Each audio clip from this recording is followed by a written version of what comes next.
La Sociedad Dominica de Medios de Comunicación, Sodomco, presenta A Pensar Más con Rosa María Palacios.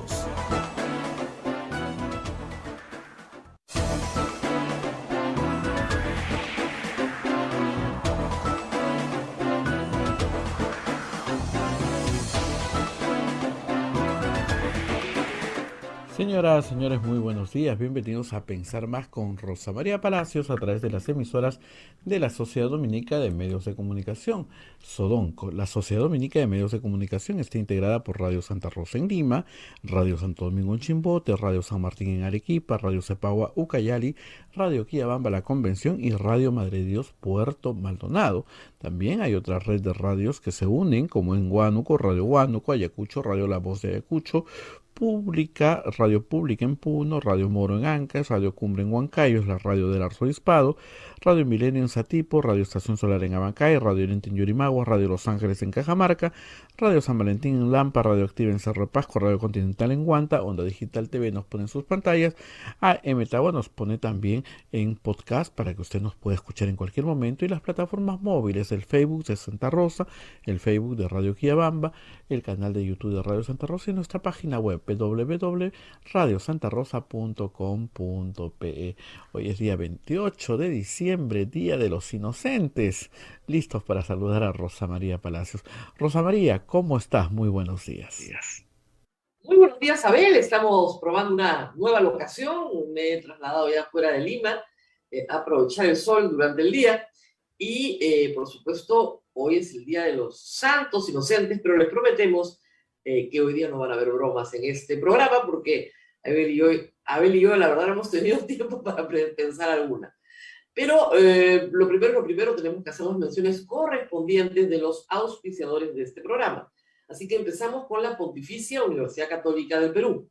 Somos la primera universidad peruana en alcanzar el puesto 13º en América Latina, según el ranking QS Latam 2022, gracias a una formación de calidad internacional que transforma nuestro país. Pontificia Universidad Católica del Perú. Hotel La Cuesta de Caima, de la Asociación Santa Catalina Decena de las Madres del Monasterio de Santa Catalina. Es la mejor opción para tu estadía en Arequipa. Lo recaudado por el hotel sostiene las instituciones de apoyo social de las madres que benefician a niños, niñas, mujeres y adultos mayores en estado de vulnerabilidad. Informes en el Facebook e Instagram del Hotel La Cuesta de Caima, Arequipa. Policlínico Ángeles de la Salud. Ofrece servicios de calidad en salud a precios al alcance de todo. Servicio de rayos X, mamografía, laboratorio de análisis clínico, ecografías, colonoscopías, endoscopías, tópico, farmacia y servicio de ambulancia. Contamos con un staff de médicos de alta calidad y modernas instalaciones con todas las normas de bioseguridad. Las madres dominicas del convento de Santa Catalina contribuyen con sus oraciones por la salud física y espiritual de nuestros pacientes. Calle Antero Peralta A10, urbanización San José, Humacoyo, frente a la Iglesia del Sagrado Corazón de Jesús en Arequipa.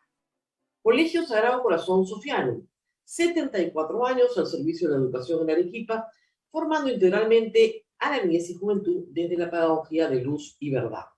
El proceso de admisión para el año 2022 está abierto. Colegio Sagrado Corazón Sofiano, formamos en luz y en verdad. El colegio privado Reina Bilingüe, Reina de los Ángeles, situado en La Molina, Lima, tiene como meta la educación en las virtudes cristianas para construir una sociedad más humana, más fraterna y más feliz.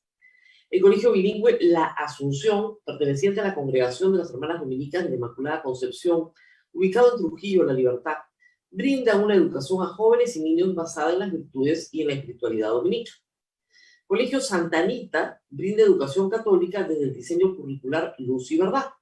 Es una gran opción a los papás que buscan para sus hijos una educación de calidad con valores. Cuenta con docentes en el manejo de los entornos virtuales de aprendizaje para el desarrollo de habilidades de los alumnos que los hagan competitivos en la sociedad. Colegio Santo Tomás de Aquino, de los Padres Dominicos. Ofrece excelencia académica y formación cristiana para la vida. Abre el proceso de admisión para el año 2022 para primaria y secundaria. Informes en los teléfonos 987-11-8509 y 426-3390. Colegio Santo Tomás de Aquino, 129 años formando en valores cristianos. Estos han sido todos nuestros auspiciadores. Y bueno, al terminar el año, uno siempre hace balances. ¿Qué pasó este año en la política, en la economía, en la salud, en la familia, en la sociedad peruana? Pues ayer hicimos una larga enumeración de las cosas buenas que habían pasado. Y claro, luego conversamos con el doctor Ugarte, el doctor Oscar Ugarte, quien fue ministro de Salud, para hablar de lo que consideramos fue la mejor noticia del año y lo que también hay que decirlo ha sido un triunfo para la humanidad. Pero hoy día vamos a hablar con Fernando Tincopa, de política. Y ahí los balances, creo yo, les anticipo, no van a ser tan hermosos. Él es un especialista del Centro Wiñac, observador, analista político, politólogo, observador de la sociedad. Y yo le pedí a los oyentes de Radio Santa Rosa que hicieran en Twitter, en sus cuentas de Twitter, algunas sugerencias sobre lo peor que ha pasado en el año 2021. Ya no lo mejor, empezamos siempre con lo mejor. Ahora vamos a analizar lo peor. Y de acuerdo a lo que ellos me han dicho y a lo que yo creo, yo he hecho también mi lista de las cosas muy malas que ojalá cambien radicalmente en el año 2022. Para eso hacemos la lista, para que se vaya todo eso del Perú y regresen otras cosas mucho mejores. Y lo peor del Perú, número uno en mi lista de este año, es la educación. Y con mucha pena hay que decirlo. No es un problema solo de este gobierno, ojo, son 2 años sin que jóvenes y niños vayan a sus clases escolares y universitarias. 2 años con todos los centros educativos del Perú cerrados o en las últimas semanas semicerrados, pero no trabajando a plenitud, salvo algunas escuelas rurales que han tenido un programa especial, pero en general la educación en el Perú sigue estando cerrada y se desarrolla de manera virtual con todas las limitaciones que son muchísimas que la virtualidad tiene, generando, y creo que esto es lo más grave, un severo daño en la salud mental de millones de niños peruanos, cerrando ventanas de aprendizaje, sobre todo en la lectoescritura, y probablemente condenando a una generación a arrastrar severas deficiencias en la comprensión lectora. Que un presidente de la República como Pedro Castillo, siendo maestro, asuma la presidencia era una gran esperanza de que esto cambiara. Sin embargo, no ha sido así.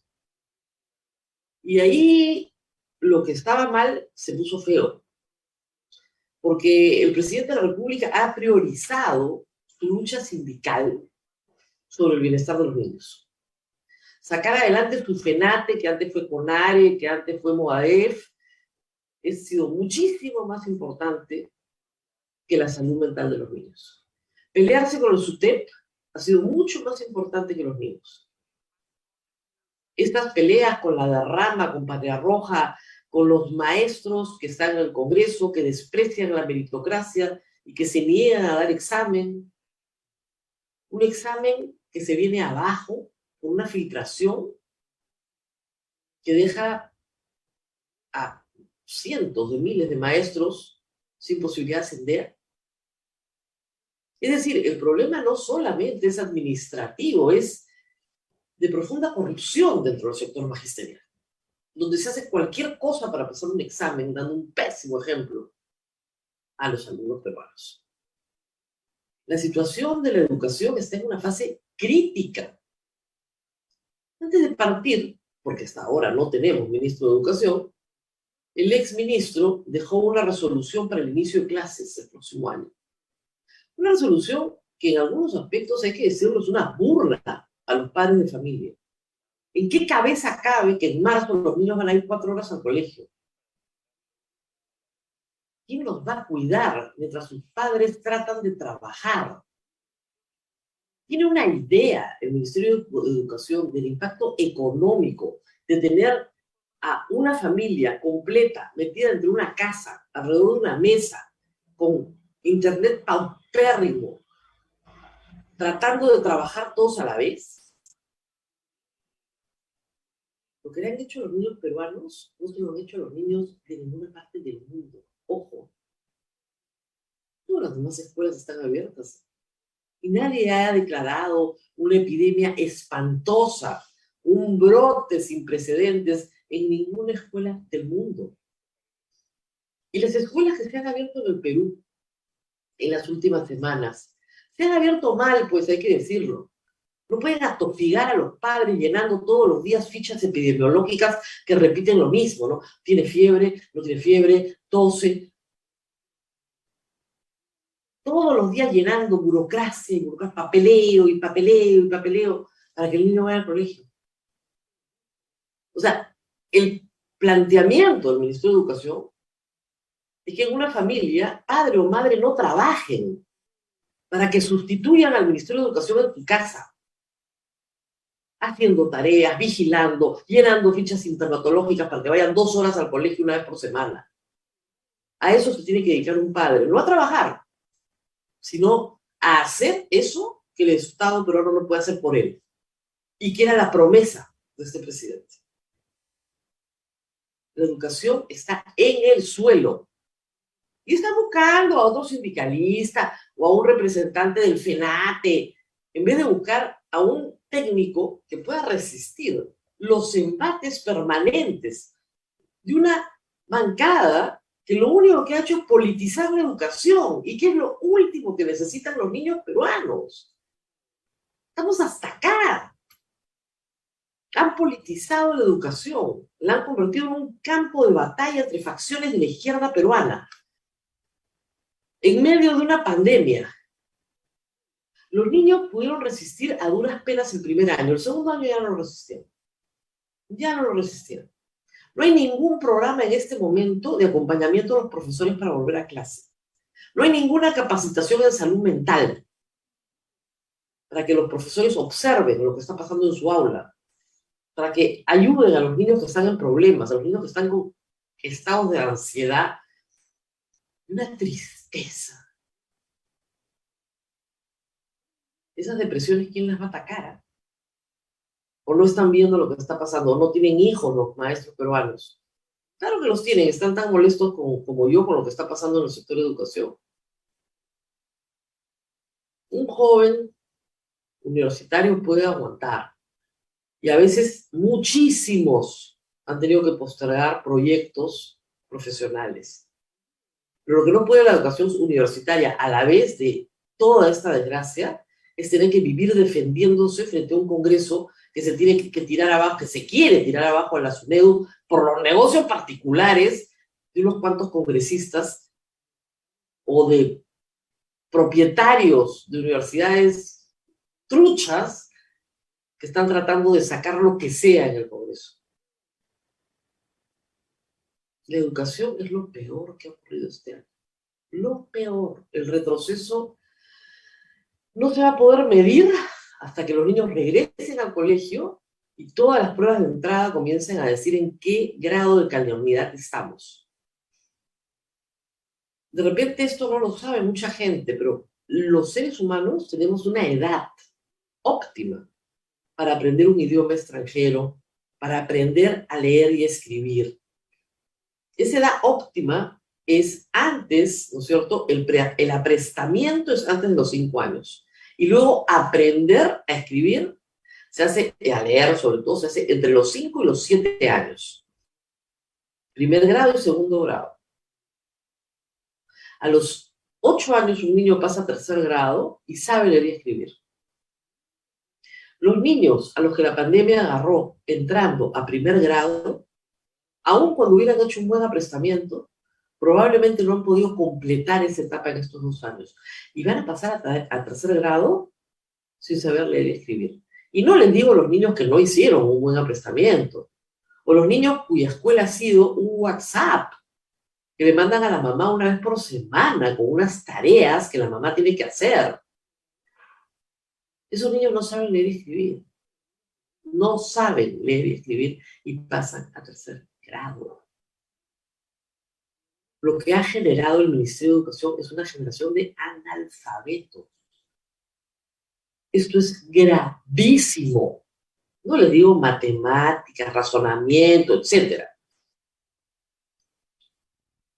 O sea, si a algunos padres de familia les parece que es poco los problemas de salud mental, añádanle que sus hijos no pueden saber en este momento cómo leer y cómo escribir. Y claro, siempre hay padres heroicos, como digo, que uno ha renunciado al trabajo o ha dejado de ir a trabajar o se amanece trabajando y se pasa horas de horas de horas haciendo tareas con los niños. Por supuesto que los hay, pero eso no es humano. Nadie puede sostener eso 2 años. Es durísimo. El presidente de la educación. El presidente de la educación. El maestro. Ha sido un desastre. Pero en fin, no es el único desastre, ¿no? Hay más. Y no quiero que se me vaya toda la media ahora porque hay más cosas. Por supuesto, tenemos una crisis política. He apuntado, tengo acá un libro entero para leerles.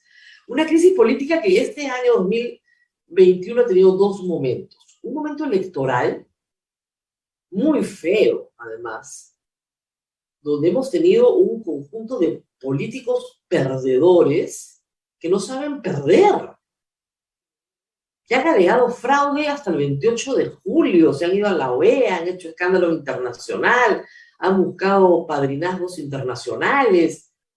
Una crisis política que no tiene cuándo acabar por la piconería de la perdedora. Y, por supuesto, por agitar los prejuicios y la ignorancia de las élites peruanas que no distinguen, o sea, qué cosa es comunismo de qué cosa no lo es.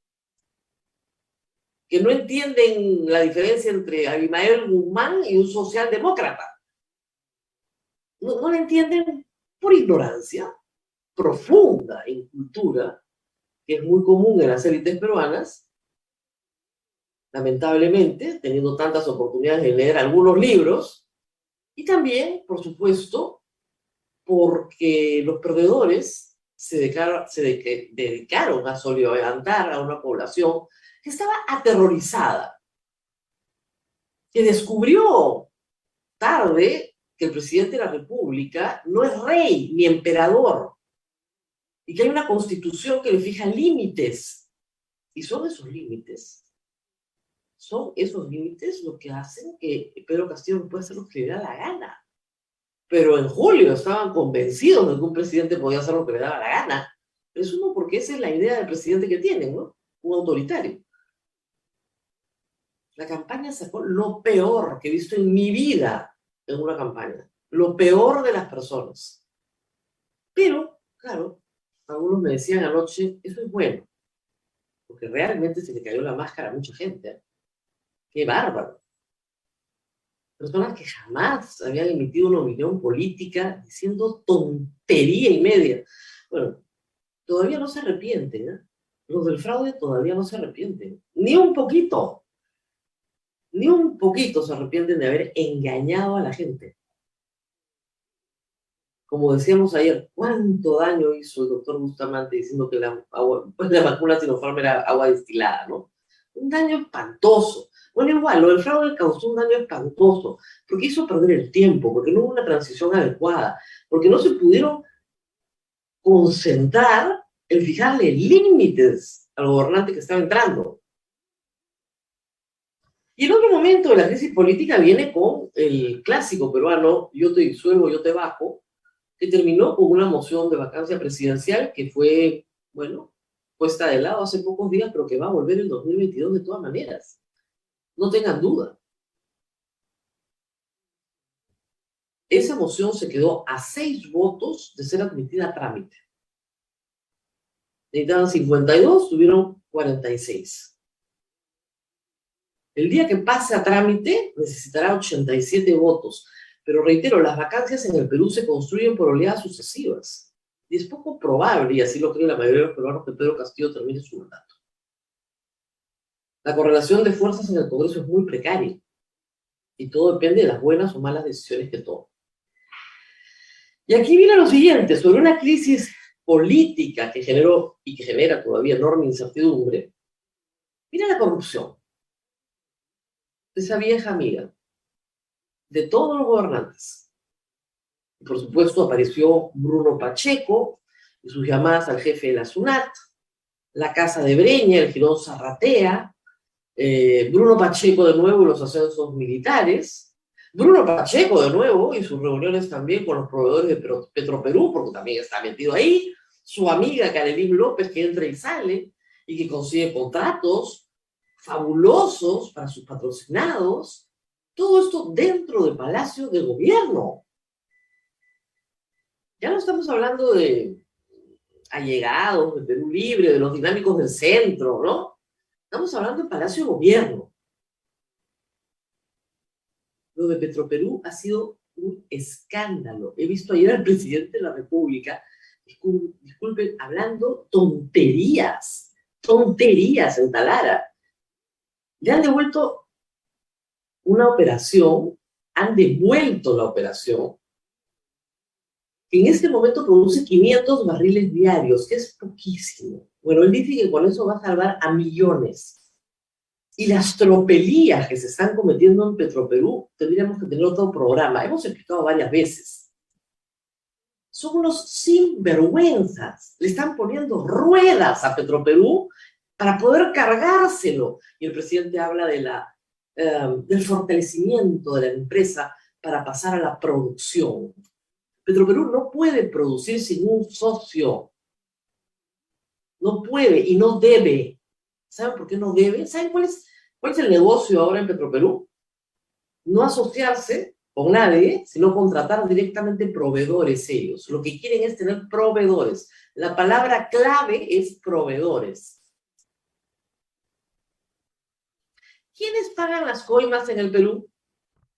¿Ah? Los proveedores. Es bien difícil que tu socio, en una relación de 20, 30, 40 años, ¿no es cierto?, te coimee. Pero tu proveedor, que lo tienes que contratar todas las semanas, y todo lo que están controlando en Petroperú es la línea de proveedores. Lo de Samir Abdullayev ha sido realmente bueno que se sepa, porque cometió el error de visitar Palacio. Una persona que aparece en la investigación de Walter Ríos como el proveedor de las prostitutas. ¿Qué hace reuniéndose con el presidente de la República? ¿No hay alguien que googlee siquiera? El presidente de la República no puede estar rodeado de gente corrupta o de gente investigada por corrupción. Su gerente de Petroperú tiene un rosario de denuncias.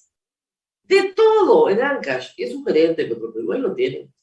Porque es el hijo, es su amigo personal, por lo menos así ha mandado a decir y se ha publicado.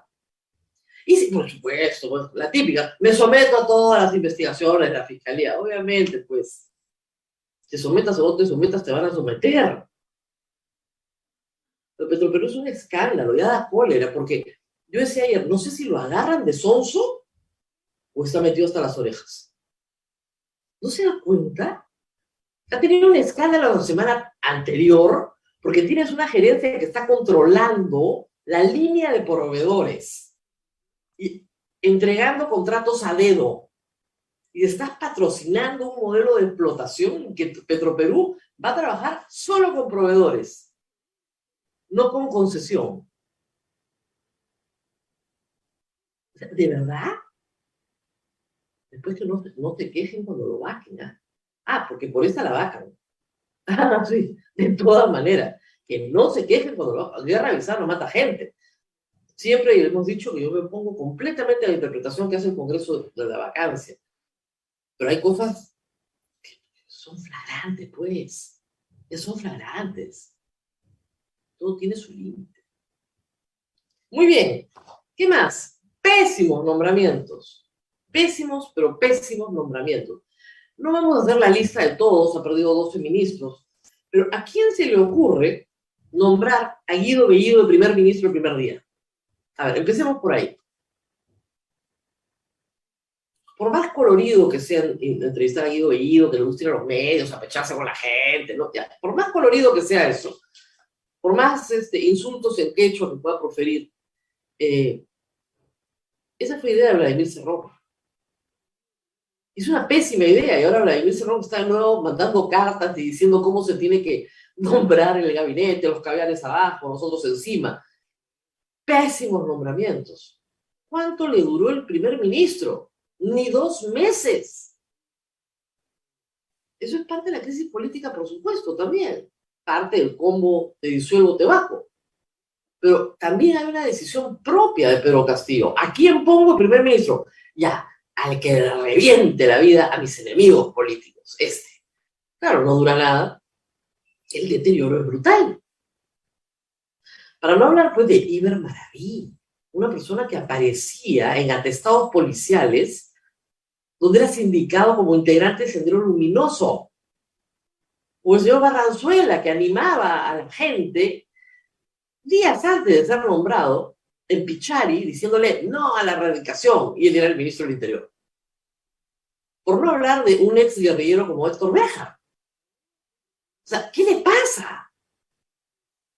Esos son tal vez los más escandalosos, pero pueden ir ustedes ministerio por ministerio y ver, o sea, no nombras de jefa de Sutran a una persona que roba en supermercados. Que dicho sea de paso, entiendo que renunció y no le han aceptado hasta ahora la renuncia y sigue despachando, ¿no?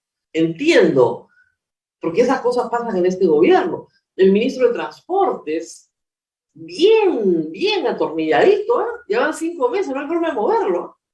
¿Por qué? El Ministerio de Transportes es el ministerio que más plata mueve en obra pública. Pésimos nombramientos asociados a varias cosas, entre ellas corrupción. ¿Qué es lo más feo que ha pasado este año? Estamos haciendo un recuento. Y hemos dicho la educación, la relación permanente de crisis política con la incertidumbre que eso trae, corrupción, pésimos nombramientos y, por supuesto, el alza de costo de vida. Porque hay una inflación mundial y la pandemia trajo pobreza. La pandemia ha traído desempleo. El ministro del Interior está convencido que la gente es rica en el Perú, pero eso se lo cree él, pues el resto no.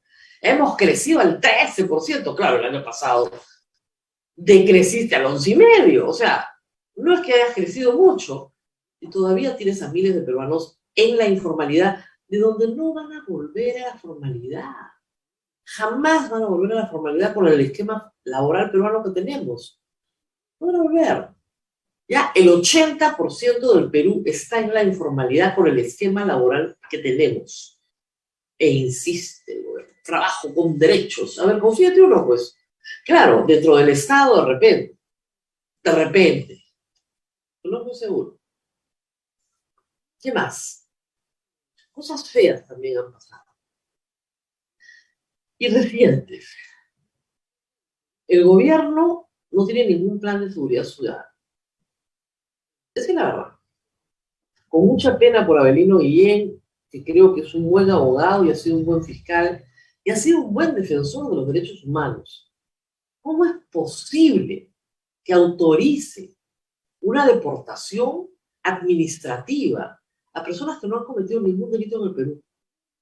2 o 3 días antes de Navidad las han sacado de sus casas, las han tratado de meter a un avión, las metieron a un avión, listas para expulsarlos de nuevo a un país del cual han huido porque tienen hambre. Y el presidente dice que él es católico. Bueno, yo no sé su pastor, pero el mío me manda a leer la parábola del buen samaritano. Uno se enteró de que eso es parte de la Biblia también. Lo que han hecho con los venezolanos en esta Navidad es un crimen, porque generan una sensación de inseguridad espantosa,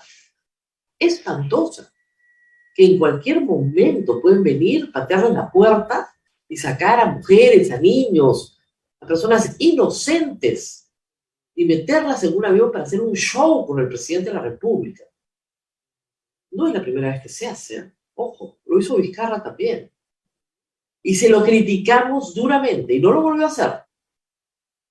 Esta vez ni siquiera pudo despegar el avión. Y ojalá que no despegue nunca ese avión. Ojalá que el presidente haya aprendido la lección y no despegue nunca ese avión. Eso es una crueldad. Eso denigra a las personas. No es digno de un país como el Perú. Está mal. Es feo. Pero en fin, vamos a seguir hablando de más cosas, a ver, porque ya es tarde, ¿no? Son las 8:30. Vamos a la pausa. ¿O tenemos alguna pregunta del público o algo que el público quiera añadir entre la lista de las cosas, de las peores cosas que han pasado este año? Así es, Rosa María, ya está con nosotros Fernando Tincopa, pero antes de eso hay una pregunta. Hoy día va la señora Zoraida Ábalos, fiscal de la Nación, a interrogar, es el término, al presidente de la A, República. a requerir ¿Qué su testimonio, ¿no? ¿Qué implicancias tiene eso para el presidente de la República? El presidente de la República en ese caso es testigo, ¿ok? O sea, todavía, hasta donde yo sé, no está en calidad de investigado.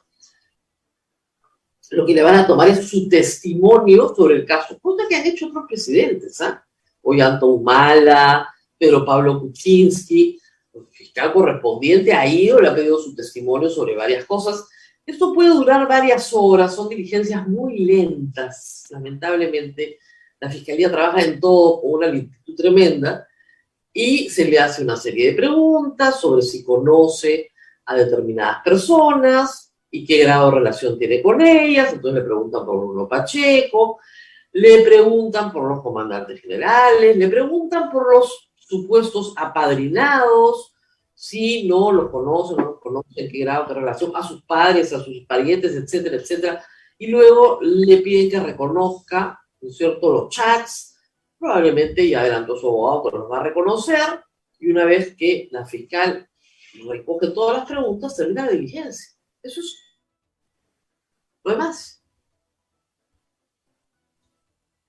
Yo sé que genera mucha expectativa y que estamos con el día flojo, pero no hay más que eso. No hay ahí un resultado inmediato después de recoger esa información. La señora fiscal, luego de que recabe toda la información necesaria, tiene que decidir, ¿no es cierto?, si abre una investigación preparatoria. Recién estamos en la fase preliminar. Y luego de la investigación preparatoria tiene que decidir si acusa o no al presidente de la República. Pero esa acusación no la puede realizar mientras sea presidente de la República. Contra los demás, sí, los otros fiscales ya están trabajando. Colusión, negociación incompatible. Creo que en este caso es tráfico de influencias y negociación incompatible. Pero no es el único caso. El otro caso es Petroperú. Y yo creo que en el caso de Bruno Pacheco, y el tema de la SUNAT, habría que ver qué alcanza el presidente de la República o no. O sea, Bruno Pacheco utilizó el WhatsApp contra el jefe nacional de una manera, miren, no hay mucho más que investigar. Dejaron pruebas por todas partes. O sea, le pide por causas específicas, por expedientes específicos, le pide torcer la ley para beneficiar a personas específicas. Es casi la definición, ¿no es cierto?, del delito. Vamos a ver qué pasa. Pero hoy día simplemente le van a preguntar al presidente si conoce a todos los involucrados. Ha adelantado su defensa que no conoce a los oficiales recomendados. Claro, no los conoce personalmente, pero conoce a sus padres. ¿Ok? O a sus parientes o a sus amigos. Entonces la fiscal va a indagar sobre eso, indagar.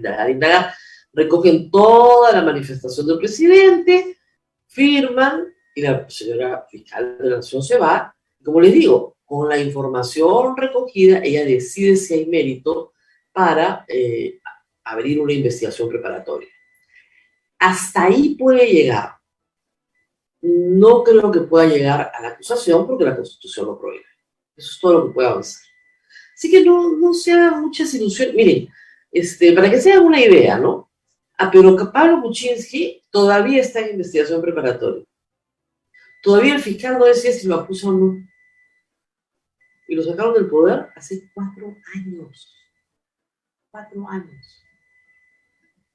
Entonces, hay un tiempo político de un tiempo judicial. El periodismo normalmente va de la mano con el tiempo político, pero no es el tiempo judicial. Muy bien, Abel, vamos a la pausa y regresamos. Vamos a la pausa y regresamos con Fernando Tincopa. Pausa. Sodomco, Sociedad Dominica de Medios de Comunicación.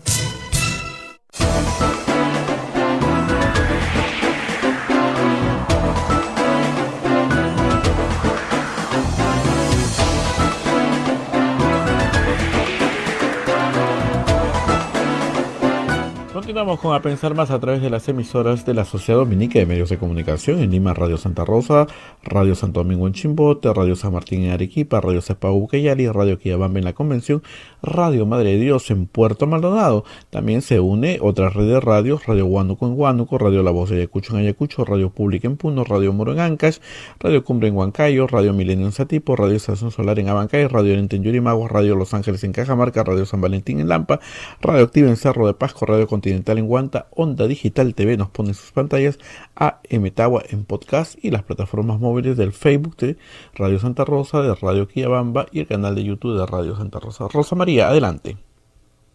Sí, en este momento del día tenemos el gusto de anunciar en el programa al señor Fernando Tincopa del Centro Wiñac para conversar sobre, digamos, estos balances que tenemos que hacer obligatoriamente a fin de año para ver cómo nos fue y cómo nos va a ir el próximo. Gracias a Fernando Tincopa por estar con nosotros. Y empecemos. Vamos a hacer un poco de recapitulación de este año. Y empecemos con la primera parte del año, que a veces nos olvidamos. Francisco Sagasti, presidente, se mantiene hasta el 28 de julio, no sin dificultad, hay que decirlo. Hubo un embate casi permanente del Congreso en la idea de censurar con mayoría simple a la mesa directiva para colocar a otro presidente. Esa primera parte del año, ¿cómo la ves hoy ya en perspectiva? Me parece que tienes razón, que esa primera parte del año tampoco estuvo exenta de crisis, ¿no? Aunque crisis quizás sea la palabra que más ha caracterizado este año. Y la inflación de crisis haga ver que sea tan coyuntural el asunto que las crisis pasadas ya no se recuerdan tanto, pero yo recuerdo incluso que durante el gobierno de Sagasti fue en realidad los casos del destape de Vacunagates, que en realidad también implicaron parte del gabinete con la ministra de entonces, pero las solicitudes de cambio de mesa directiva a finales del gobierno resultaban un tanto sacadas de los pelos también, porque era un gobierno a postas de terminar ya meses de hacer una transición con las elecciones próximas, y resultaba medio confuso que la oposición se empecine en intentar como derrocar al gobierno o al menos evidenciar su intención. Cosa que también ha sido un factor común en esta última parte del año con la oposición, que intenta hacer lo mismo con el pedido de vacancia del presidente, aún sabiendo que no tienen los votos y haciéndolo explícito, solo como un uso, digamos, de rendición de cuentas que obliga al presidente a asistir al Congreso para declarar. Así que el Congreso, las dos partes del año han sido similares, en grados distintos. Claro, digamos, el Congreso anterior, el que cubre un poco más de un año de mandato, es un Congreso letal en materia constitucional. Y lo digo porque el Tribunal Constitucional ha sido al Congreso que más normas le ha derogado, a pesar de que no duró sino apenas un año y una fracción. O sea, esto es realmente sorprendente, si se quiere poner de alguna manera, pero además es un Congreso responsable de derrocar a un presidente, colocar a un presidente propio, tener que aceptarle la renuncia y luego negociar una salida. Eso, digamos, ha tenido consecuencias en la primera parte del año, consecuencias muy difíciles para el Perú, que desembocaron en el siguiente momento, que fue el momento electoral. Y ese momento electoral se ha distinguido también por la crisis del fraude. Visto a la distancia también de nuevo, ¿cómo evalúas ese periodo, digamos, de junio y julio de este año, y agosto, ¿no? Pero junio y julio sobre todo. Me parece que no sé por qué, pero siento que en este proceso electoral se ha consolidado también esta sensación sui generis de tener cambios completamente inesperados a último momento. La primera vuelta fue producto de eso, y el sostenimiento de la campaña de segunda vuelta ha traído consecuencias que las vemos reflejadas hasta ahora. Ha evidenciado, digamos, los grados de polarización a los que pueden llegar no solo, digamos, los partidos políticos y los representantes, sino también parte de la sociedad en el afán de apoyar una u otra postura. Y esa polarización evita llegadas a consensos y un montón de otras cosas que se evidencian cuando tienes un Congreso como el actual.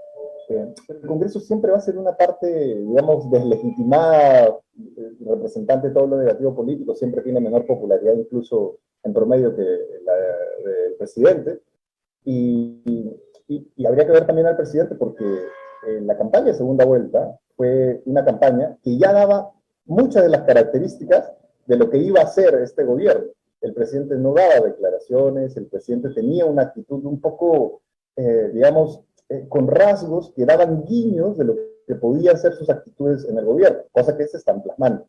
Y sobre todo, me parece que la campaña evidencia la poca preparación al momento de hacer la transición entre el candidato y el gobernante. Porque probablemente no solo le pasa al presidente, pero sino todos los representantes de cargos públicos elegidos por votación tienen el problema de no conocer al gobierno desde dentro del gobierno, o siquiera teóricamente el funcionamiento del Estado, la estructura de una política pública, la ley de contrataciones, o siquiera como cosas de conocimiento básico que le ayudarían en su gestión. Y lo que estamos viendo entonces en esta primera etapa es que la primera parte del gobierno también ha evidenciado que existe una desconexión total entre las aspiraciones ideales lanzadas en campaña y la realidad que choca la cara a los políticos cuando tienen que hacerse cargo de un país que necesita no solo capacidades, sino también gestión en el día a día, cosa que tampoco me parece que ha sido como característico de este gobierno. Ese segundo momento, además del fraude famoso que jamás existió, retrasó la transición. Es decir, el gobierno entrante no tuvo creo que ni una semana para hacer comisiones de entrega, etcétera. A pesar de que la administración de Sagasti había preparado todo, prácticamente no hubo mucho tiempo para discutir cuadros que además no los tenían, ni para buscarlos. Y eso se refleja en el primer gabinete. Otro hito importante del año. Guido Bellido juramenta, de sorpresa, para todos los peruanos y creo que para parte de su gabinete. Pedro Franque se niega a juramentar, Aníbal Torres también. Se produce la primera crisis ministerial el 28 de julio, lo cual ya es casi un símbolo de lo que iba a hacer el resto del gobierno. ¿Qué pasó ahí? Justamente tienes razón que el momento de la transición a ejercer el poder, si bien no es una completa excusa, sí afecta, digamos, la gestión de la administración del gobierno, la configuración del gabinete y estas cosas que podrían haber tenido mayor anticipación, en realidad se evidencian que pues, resultan ser un poco improvisadas. Me parece que en ese momento es el momento clave en el que el gobierno decide su postura frente, por ejemplo, a posturas como las de Perú Libre y el ala dura del serronismo, y adopta o va adoptando una tendencia hacia lo que quería hacer, que es un gobierno, digamos, más cercano a Chota que a Huancayo, porque la cuota de miembros serronistas en el gabinete, si bien no es reducida, tenía la figura del premediato, y eso lo hace importante en términos de participación. Luego de eso, el presidente trata de poner a personajes que son de su entera confianza, que se han mantenido hasta ahora como Aníbal Torres, no tanto por, digamos, los méritos que existan para asumir el cargo, sino por el factor confianza y de defensa, mientras creo yo más abiertamente escudero del presidente alguien y más leal se muestre, entonces más posibilidades de permanecer en el gobierno. Y no está mal, el problema es que se tendría que combinar con el factor meritocracia, que no solo ha sido el caso de los ministerios, sino también de los viceministerios, de las direcciones y de los pequeños cargos que han sido la segunda parte de de la receta. Los cambios Y además ahí ha tenido, sí, claro, un primer ministro que dura muy poco, incluso hasta para estándares peruanos, muy poco. es el que menor duración ha tenido, después del de Merino, claro, ¿no? Claro, entonces, y el cambio se presume, ¿cierto?, en parteaguas para arrancar, ¿no es cierto?, con un nuevo aire, nuevas posturas, nuevas ideas, nuevos cuadros, y sin embargo hoy se está discutiendo la salida de Mirta Vázquez. Eso es lo que se está discutiendo hoy en Palacio. Y aparentemente el cambio, algunos ya lo consideran como un hecho antes de fin de año. Yo diría que de que hay intención desde el ala duda de cambiar al primerato existe, y existen razones también para que el presidente al menos se sienta motivado a cambiarlo, porque seguramente para él Mirta no representa un activo suficientemente fuerte como para sostenerla en el gobierno.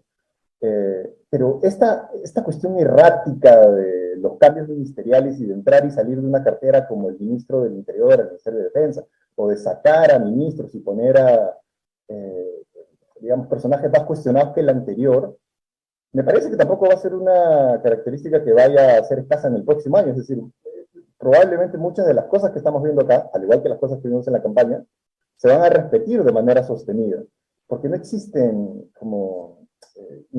no existen indicios de que el presidente tenga algún cambio en el sentido Claro, de un gestión plan. del gobierno. Claro. El otro tema que ha marcado este año, lo decíamos al principio en la introducción del programa, es el tema de la corrupción, ¿no? Esa vieja amiga de todas las presidencias, pero que ha surgido muy rápido, sí, animada, diría yo, por la vocación de vacancia que tiene el Congreso, a la cual se han sumado abiertamente varios medios de comunicación. Pero el tema es los hechos son reales. El presidente de la República sí se ha reunido con gente con la que no debió reunirse, que tenía antecedentes, sí ha nombrado a personas con, no diríamos de dudosa reputación, sino muy clara reputación, se ha rodeado mal. Y, digamos, hasta el momento no es responsable, pero al Congreso no le va a costar ya mucho.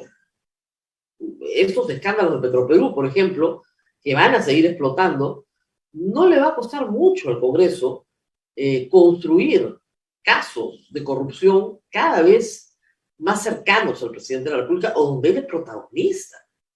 ¿Cómo hacer el gobierno, qué decisión tendría que tomar sobre esto para poder siquiera sobrevivir el próximo año?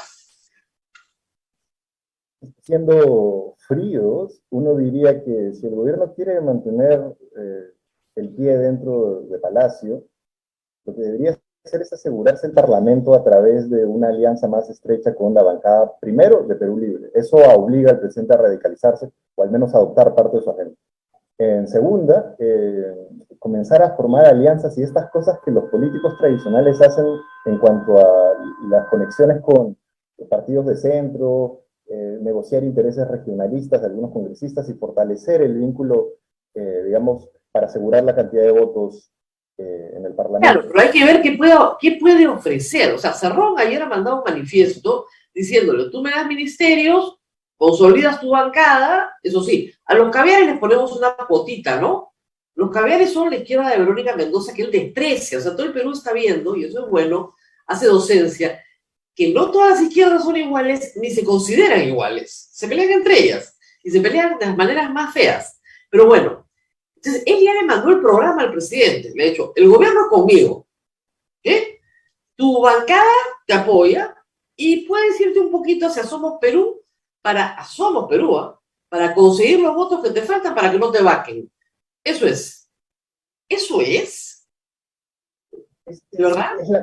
Es la manera tradicional en la que se ejerce política en este país, con idas y venidas. De hecho, recuerdo a Cerrón saliendo de la reunión del presidente en Palacio, diciendo que no se habían negociado ministerios ni que se estaba haciendo esto por algún puesto en el sector o giro del gobierno. Bueno, ahora parece cada vez más evidente de que quieren una cuota de participación mayor dentro del Ejecutivo. Pero lo más importante aquí es esto que mencionabas de las acusaciones presidenciales por actos de corrupción, también es un hecho que tiene como mucho por sostenerse. Todos los presidentes, o bueno, los dos últimos presidentes anteriores, TTK y Vizcarra, que fueron vacados por indicios de corrupción, tenían eso, tenían indicios, y esto bastaba para que el Congreso, digamos, políticamente ejerza su rol de digamos, fiscalizador, se entretejan historias y a partir de ahí generen mociones de vacancia efectivas. Pero lo que yo creo es que al tener dificultades para obtener los votos en el Parlamento, a menos que surja un hecho de corrupción que sea evidentemente grosero, si querramos llamarlo, cosa que es compleja para el nivel de indicios que hay ahora en este momento, a menos que exista eso, difícilmente podría obtenerse como que un cambio completo de gente aliada al gobierno como Perú Libre para votar por la vacancia, o Juntos por el Perú. Entonces, lo que yo sí creo es que este nuevo año va a generar creatividad política en términos constitucionales también, para encontrar caminos de vacancia.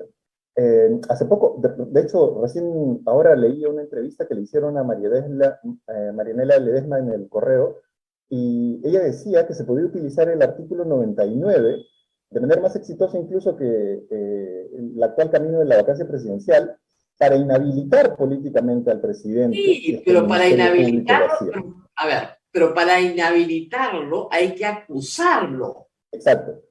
Y el 117 dice que solo se puede acusar por, nada más. Yo no sé cómo están leyendo la Constitución algunos, pero sí, el artículo 17 dice que solo por estas 4 cosas, eso es solo. No hay ninguna excepción en el resto de la Constitución. Y la inhabilitación al presidente de la República se ha hecho con Alberto Fujimori, pero primero lo vacaron y después lo inhabilitaron. Y por eso mismo es interesante que estén surgiendo ese tipo de interpretaciones. Yo coincido y me parece incluso como una figura que puede torcer incluso una interpretación constitucional, pero me sorprende que, digamos, viniendo de la expresidenta del Tribunal Constitucional, esto se lance como una posibilidad. Y seguramente es una posibilidad que la oposición va a tomar. Y van a surgir intentos en ese sentido, porque... En digamos, todos los sentidos. De todos lados van a venir herramientas los 44 en el Congreso que están a la derecha tienen en realidad un solo objetivo. No hay otro. Bueno, traerse abajo la SUNEDU también, pero el principal es vacar al presidente. Todas las reformas en general. Claro, detener reformas y vacar al presidente de la República. Ahora, hay que decir también que el Congreso sigue siendo una institución profundamente impopular. Y porque también, digamos, en la última moción de censura contra la presidenta del Congreso, contra la señora Alba, un sector, el sector magisterial de la bancada, se abstuvo. No, perdón, no el sector magisterial, parte del sector magisterial y parte del sector de Perú Libre se abstuvo y dijeron, nosotros es un tema de Bermejo, nosotros no tenemos nada que ver. ¿Qué había pasado? Después se sabido. Se comprometieron a votar a favor de nombramientos de maestros en el sector defensa, sin pasar por examen. O sea, una ley con nombre propio, negociada por un pedacito de una bancada de gobierno para su agenda magisterial y satisfacer a su clientela, que son los maestros empleados en el sector defensa, neutraliza, ¿no es cierto?, la posibilidad de una sanción que era de interés para el gobierno a la presidenta del Congreso. Eso habla de una bancada pues completamente díscola, que puede traicionar en cualquier minuto a Pedro Castillo, ¿o me equivoco? No, de hecho haces bien en resaltar eso, porque el presidente debería tener en cuenta que las lealtades políticas en este país son tan volátiles como sus ministros. Y en ese sentido, a mí me parece que hay una disyuntiva muy fuerte en la que se debe estar encontrando el propio mandatario en estos momentos, ¿no? Es decir, o voy con ellos, y qué tanto voy con ellos, qué tanta confianza puedo tener como para incluirlos dentro del gobierno, o voy con el otro lado, que me ofrece, digamos, salvación, porque hay varios caminos en la supuesta salvación que le ofrece. ¿Quién se lo garantiza y por cuánto tiempo? porque yo tampoco veo, digamos, con una predisposición altísima a Vladimir Cerrón, a Guido Bellido, de enfrentarse como escuderos del gobierno en caso surjan como críticas o actos de corrupción. De hecho, ya lo hemos visto. Han habido 3 congresistas de Perú Libre que se estaban mostrando a favor de evaluar su voto en la vacancia. Y estos eran mensajes directos para el presidente. Es decir, como nuestro apoyo en realidad cuesta en términos de la cercanía que deberías tener con nosotros para asegurar tu puesto No, o sea, en lo Palacio. único que falta es que sean unos polos que digan se vende, pero de verdad, o sea, es el mejor postor. Ojo que O tampoco es sea, exclusivo de la bancada de Perú Libre. claro, que es decirle al presidente, bueno, si no quieres que te vaquen, nosotros somos tu bancada, ¿no? Pero, ¿qué nos vas a dar? Y ojo que no Qué es... feo es ser presidente del Perú, la verdad. ¿No? De hecho, sí, yo también estaba pensando en lo mismo y decía como, seguramente nadie se imaginaba que esto antes que el premio que uno se imaginara también podría ser un premio castigo, ¿no? Porque sostener un gobierno como el que abanderaste en campaña es difícil. Ahora, Me parece que esto lo hemos conversado ya otras veces, esto es propio de partidos políticos precarios, aluvionales. Pedro Castillo no es un militante, un fundador, un dirigente de Perú Libre. Si el presidente fuera Vladimir Cerrón, me imagino que las cosas funcionarían de otra manera, pero es lo que hay. Y sobre lo que hay, hemos hablado de las cosas difíciles de este año, hay que hacer una perspectiva para el próximo. La pregunta se cae Maduro, había escrito sobre eso, ustedes también. ¿Llegará Pedro Castillo a completar el 2022 en el mandato o esto ya es muy difícil? yo creo que lo que podemos tener certeza es que definitivamente el intento de un segundo momento de vacancia va a existir. Y va a existir durante el próximo año casi con seguridad.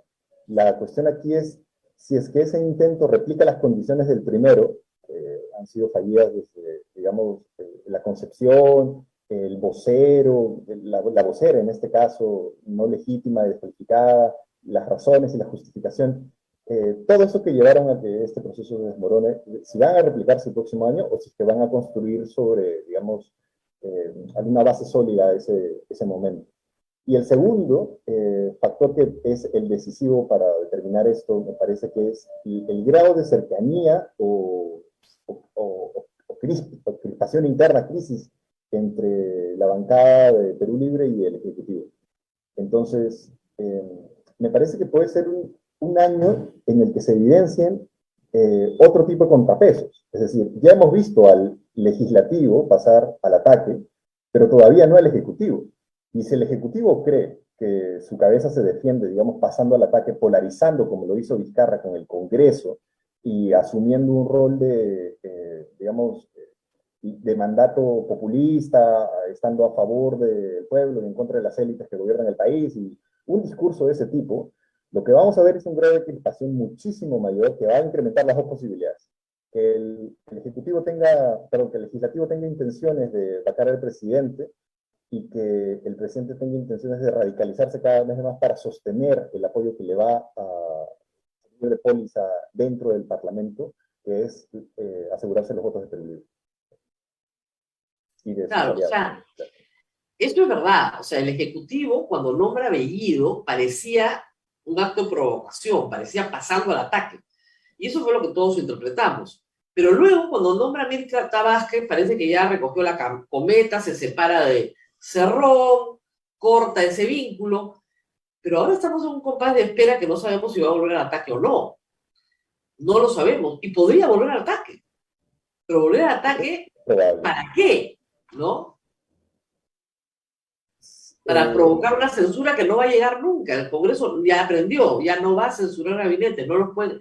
Es como si no los pudiera, es como si no los pudiera censurar. Digamos, si hubiera disposición en la Constitución que les prohíbe censurar gabinetes. Entonces pueden censurar ministros, pero no gabinetes. Y no lo van a hacer. No van a volver a censurar un gabinete nunca en el Perú. Por más malo que sea. O sea, si no han censurado a Bellido, ya le dieron la confianza a Bellido, o sea, ya, pues, con Iber Maraví, o sea, con todo lo que eso implicaba, El Congreso sabe perfectamente que no puede censurar puntos, es una herramienta que no van a usar, pero sí quieren vacar. Claro que quieren vacar. Y no quieren vacar en el fondo, como todos bien sabemos, que porque teman la amenaza del comunismo mundial. Entonces, es una lucha por el poder y están tratando de convocar a otro proceso para elegir a otro presidente, no a este. Eso es así de simple y de sencillo. Pero el presidente de la República, a su vez, tiene que definir si confronta o coopera, pero no puede hacer las dos cosas a la vez y parece que, como lo hemos explicado acá, hasta el momento no lo tiene claro. Hay momentos en que confronta y hay momentos en que quiere o aspira a cooperar. ¿Cómo ves esa parte, la confrontación, la cooperación? De nuevo, ahí el presidente es ambiguo y con una, digamos, aversión a tomar una postura clara y definida, incluso para la polarización. Si uno analiza los discursos, el discurso para sus enemigos no es un discurso directo, es un discurso que incluye llamado a la inversión, pero ataque a los empresarios, o incluye, digamos, permanentemente confuso, ¿no? Permanentemente confuso. ¿No? sí, Ya la inversión privada desconoce contratos, es absurdo, ¿no? ¿Quién te va a invertir si tú desconoces contratos? Y lo que está haciendo el Estado peruano es desconocer contratos. O sea, ¿quién va a hacer eso? ¿Quién va a invertir cuando tu primera ministra dice que mañana se cierran 4 minas y después se tiene que decir? No funciona así. Y ese es me parece también un factor interesante para tener en mente, porque esa polarización que hablábamos, en la que de pronto el Ejecutivo pasa al ataque ahora, se puede dar también como producto de la presión social por el descontento a las altas expectativas que el gobierno está estableciendo en los casos de los conflictos sociales mineros, pero también en la relación con los transportistas, con los agricultores. En cada uno de estos escenarios, pero ¿no te parece que esas son... gestión. Claro, pero esas son más bien relaciones clientelistas. Lo que le preocupa a la mayoría de los peruanos es el alza del costo de vida, sale así en las encuestas. Y es lo más feo que ha pasado en el año, porque había una inflación para una población no acostumbrada a una inflación y desempleo todavía no recuperado. Y esos dos factores que son tan importantes en el bolsillo de la gente, de todos los peruanos, no han sido atendidos por el presidente ni por el ministro de Economía. Salvo con un bono, que todos sabemos que la gente no quiere, la gente quiere trabajo, no quiere un bono. Claro. ¿No crees que ahí hay una falla, pues, garrafal en el enfoque? Definitivamente este es producto de, digamos, las expectativas frustradas, la mala gestión y el gobierno, y responsabilidad directa del gobierno en general. Pero aquí hay un punto. Si la percepción de la población le atribuye esos errores al gobierno y al Ejecutivo como, digamos, le corresponde por responsabilidad, entonces la popularidad del presidente irá en picada y digamos, pasará el proceso natural por el que pasa alguien que debería hacerse responsable de sus acciones. El problema está si es que el presidente construye un discurso que transfigure esa realidad y evidencia a otros como los realmente causantes de este tipo de flagelios económicos. Los empresarios, las clases elitistas que dominan el tipo de cambio, etcétera, etcétera. Si este es un discurso que se traduce a la población, entonces ya no es el presidente el foco de atención a las críticas, ni la evaluación de la gestión o de la capacidad de administración pública. Y ese es el tipo de discursos que yo creo pueden ser, digamos, un potencial peligro el próximo año en términos en los que la economía siga yendo mal, al gobierno le siga yendo mal, y no se vea como otra opción más que recurrir a ese populismo discursivo para sostener la cabeza de un gobierno. Necesitas un culpable. Entonces el culpable es el rico empresario o, en fin, algo que la gente puede identificar con un rostro, ¿no? Entonces, mientras el enemigo tenga rostro, es muchísimo más fácil una campaña de demonización y afirmación de mí mismo. Es un truco viejísimo en política, pero, digamos, está ahí. El enemigo importa, hay que construirlo si uno no lo tiene, y lo que necesita el señor presidente es construir un enemigo. Ahora, el peligro es el que si construye el enemigo equivocado, termina rebotándole a él. Entonces el truco no puede ser tan torpemente ejecutado. Y en esto sí, al final ya de esta conversación, quería preguntarte sobre eso, otro tema que ha sido complicadísimo para este gobierno, que es la relación con los medios de comunicación. Y tú como un observador, yo he dicho muchas cosas ya en este programa, pero como un observador, ¿Cómo ves esta materia? Mira, yo tengo aquí, digamos, una opinión un tanto teórica que se contrasta con la realidad muy bien porque encaja. Cuando uno ve, por ejemplo, el ascenso de líderes populistas, lo que tiene son etapas e hitos. Entonces, uno ve que, por ejemplo, surge el líder carismático, surge como motivo de proteger al pueblo, lo empoderan para llegar a cargos de representación y llega a la presidencia, y luego sostiene el discurso de esta élite versus pueblo, pero ahí es en donde la gestión, el día a día, le genera una baja en la popularidad, disminuye su aprobación. Y esto se da por dos factores, porque, digamos, los hechos de corrupción, los escándalos, las crisis del gobierno, están, digamos, dentro de una caja de resonancia que son los medios de comunicación, que son los entes legítimos para transmitir, digamos, esas cosas a la población. Y el presidente, entonces, o el líder populista en ese momento, también adopta a los medios de comunicación como parte del aparato contrario al gobierno y que se tiene que contrarrestar. Y acá hay dos caminos. O el gobierno, entonces, ejerce acciones contrarias a los medios, como en los casos de Venezuela y otros, en los que abiertamente se buscó, digamos, contrastar las versiones de los medios de comunicación con una versión oficial extensa, maquillada, y esta creación del aparato de moda.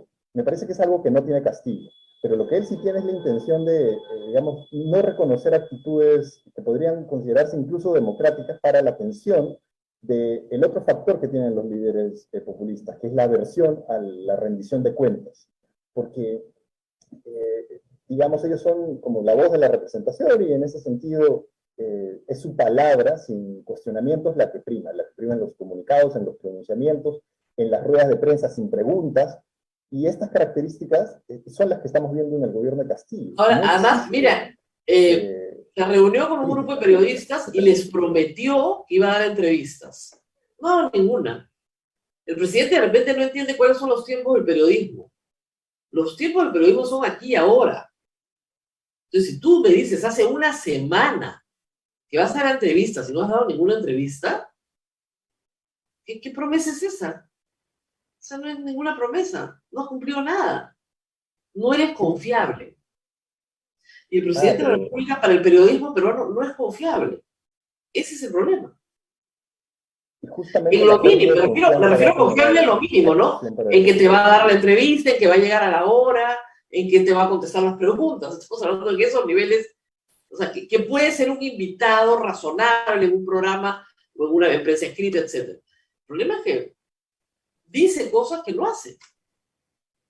Otro factor común en el gobierno, y aunque parecería un cargamontón, es que hay evidencia como para sostenerlo. El presidente propuso cosas en campaña que no está cumpliendo, o que no tiene intención tampoco de cumplir. El presidente da discursos contradictorios a días en los que dice que va a hacer una cosa y luego realiza una cosa completamente distinta, y el presidente no parece tener en claro que su rol como mandatario también se genera no solo en construir confianza con los medios, sino a través de ellos con la población. Porque la pérdida de confianza en general va a generar este descontento quizás masivo, que se va a traducir en una caída abrupta como la caída que tuvo de popularidad hace poco, y que es producto de pequeños gestos en realidad. La gente no está tan al día a día como para saber los entretelones de la política, pero sí para ver gestos.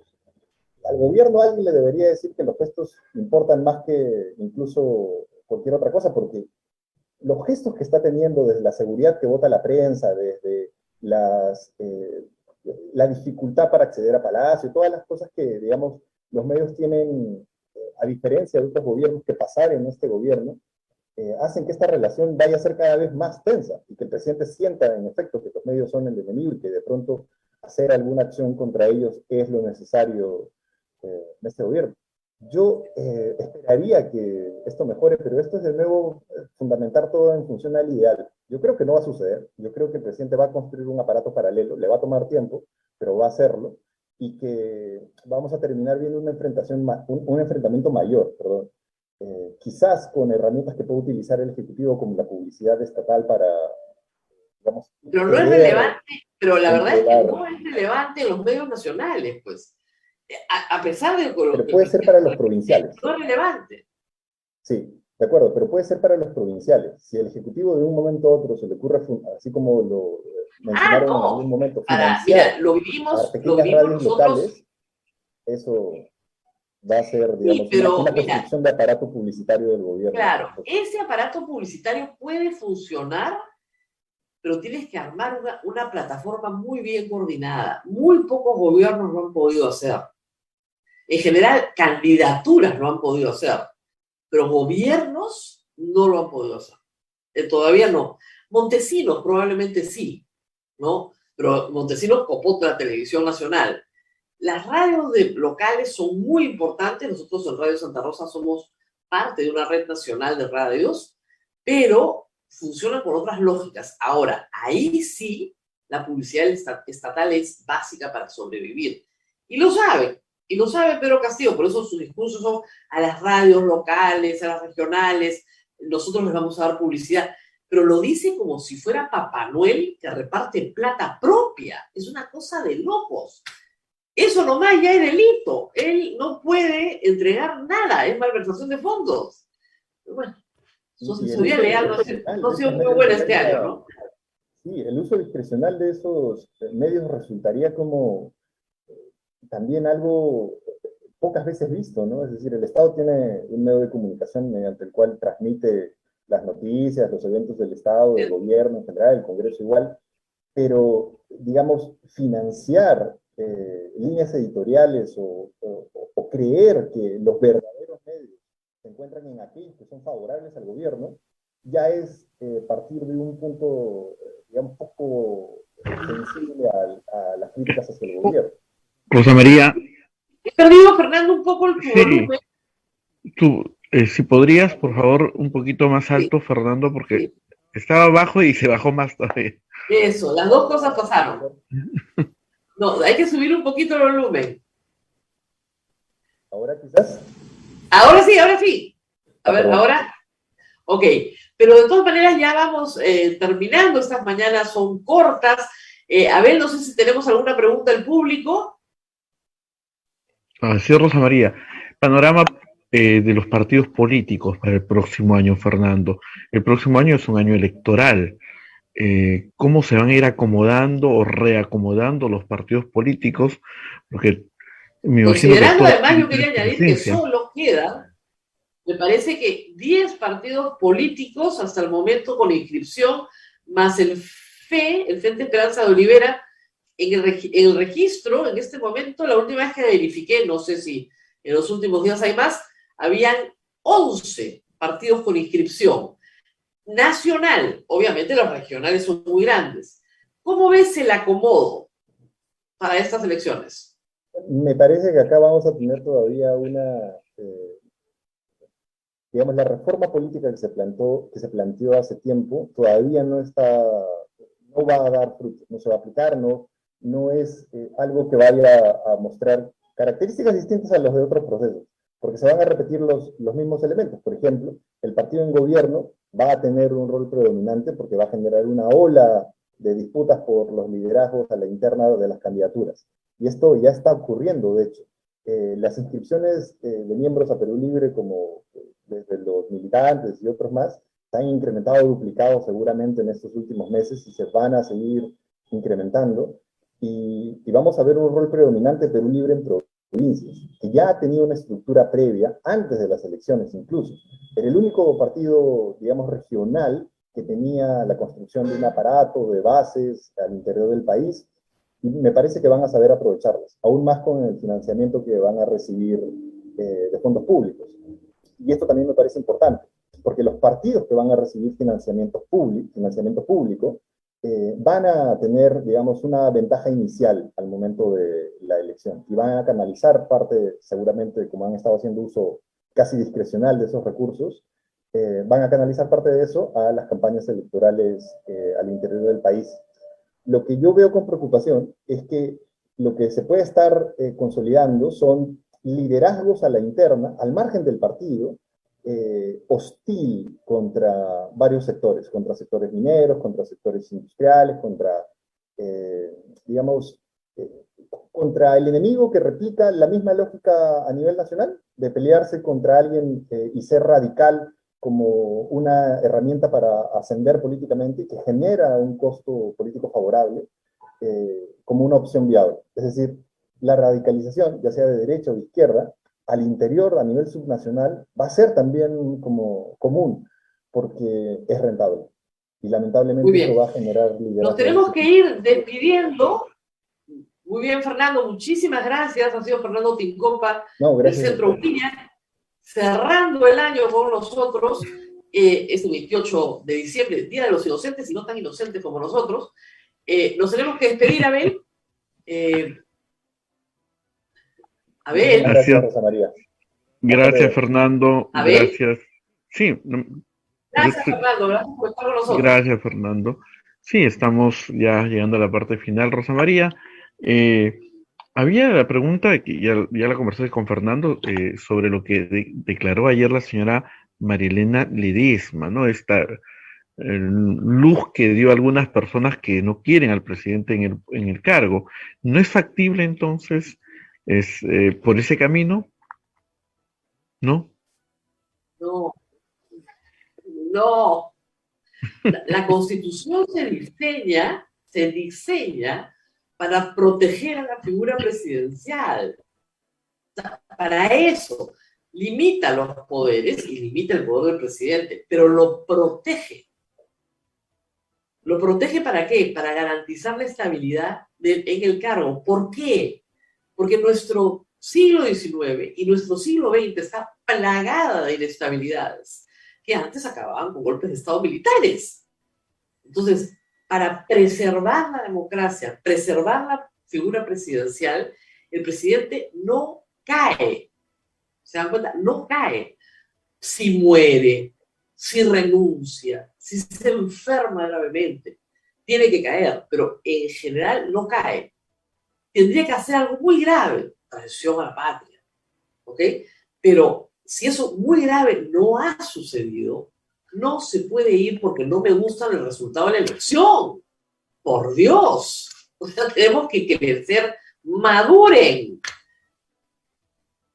No podemos dejar de entender que el señor ganó las elecciones. Ahora, desde ahí hay otras cosas que pueden pasar. Un gravísimo acto de flagrancia, ¿no es cierto?, en lo cual el presidente pues está robando descaradamente al país y lo estamos viendo, como decían, en una grave indignidad flagrante. Pero eso no ha ocurrido. Un funcionario público, de acuerdo al juicio político del artículo 99, tiene 3 sanciones posibles: suspensión, inhabilitación o destitución. Y el presidente está en ese artículo, aun cuando en su caso se refiere a que esas 3 posibilidades se pueden dar después de ejercido el cargo, porque ya no es presidente. Pero durante su presidencia, el Congreso no lo puede suspender, no lo puede inhabilitar ni destituir, salvo la destitución establecida en el artículo 117. Es una destitución. ¿Por qué razones? Por 4 razones. Traición a la patria, impedir el funcionamiento del Congreso. Pero nada de eso ha ocurrido. Y ese es un hecho objetivo.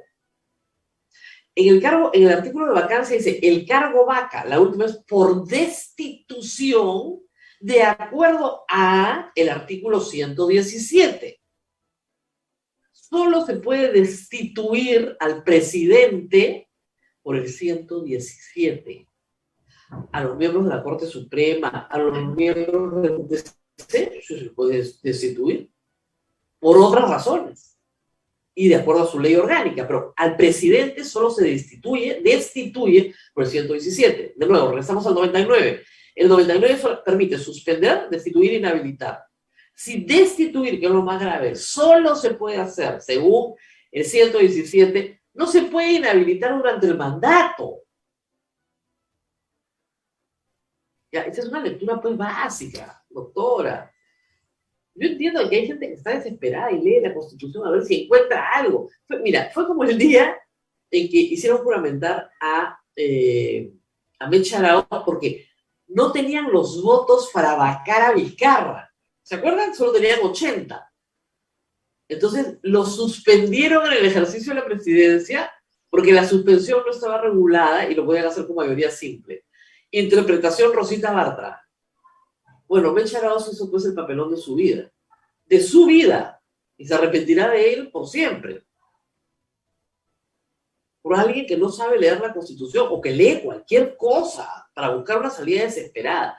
Si no te gusta perder las elecciones y no lo puedes soportar, no participes. O sea, el niño que no aprende a ser buen deportista, la familia se tiene que decir, si sabes que hijito, tú no puedes jugar porque eres muy picón y a ti no te gusta perder. O aprendes a perder o ya no juegas. ¿Ok? Lección de este año. Si no puedes soportar perder, no juegues.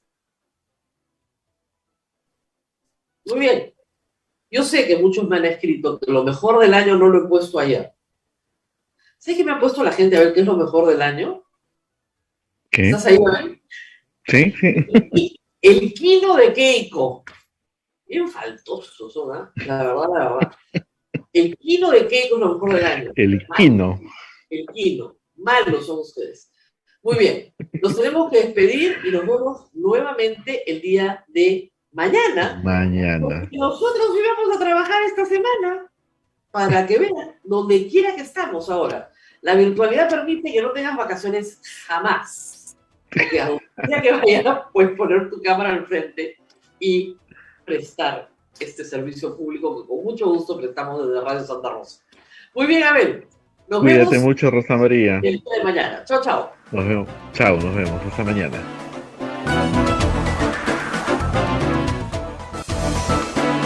Hasta aquí, A Pensar Más con Rosa María Palacios. Este programa fue producido por la Sociedad Dominica de Medios de Comunicación, Sodomco.